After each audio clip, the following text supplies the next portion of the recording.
Sur leur poste de travail, ils ne portent pas de cravate.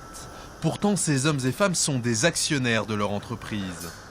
Sur les 73 salariés, ils sont 63 à posséder des parts. Soit on était racheté, ou depuis le début j'ai adhéré en espérant que ça marche. Et c'est ce qui se passe, c'est que ça marche bien. Et puis pour investir aussi pour le canton, puisque le canton est en train de se vider des entreprises, on n'a plus grand-chose, il n'y a plus que ça.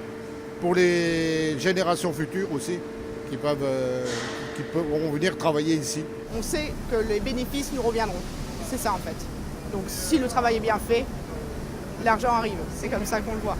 Il y a un an, Eurofence était possédé par un groupe suédois qui a fait faillite.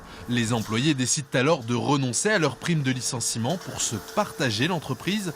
Dans ce nouveau modèle, plus ils sont productifs, plus leurs gains sont grands.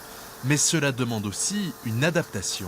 C'est sûr que quand on demande à des salariés d'être partie prenante dans la stratégie de l'entreprise, que ce soit par rapport à un budget, que ce soit par rapport à des prises de décision sur lesquelles ils n'ont pas l'habitude d'être consultés habituellement, donc il a fallu faire une adaptation, donc beaucoup de pédagogie dans un premier temps. Ce statut d'entreprise est en pleine expansion dans la région.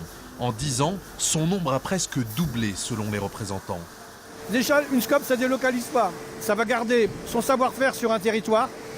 En plus, la gouvernance étant très participative, il est clair que les salariés ne vont pas prendre la décision de se délocaliser. Voilà.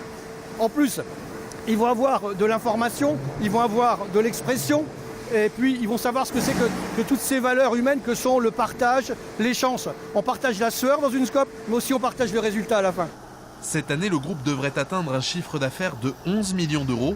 Il a même pu embaucher une dizaine de personnes.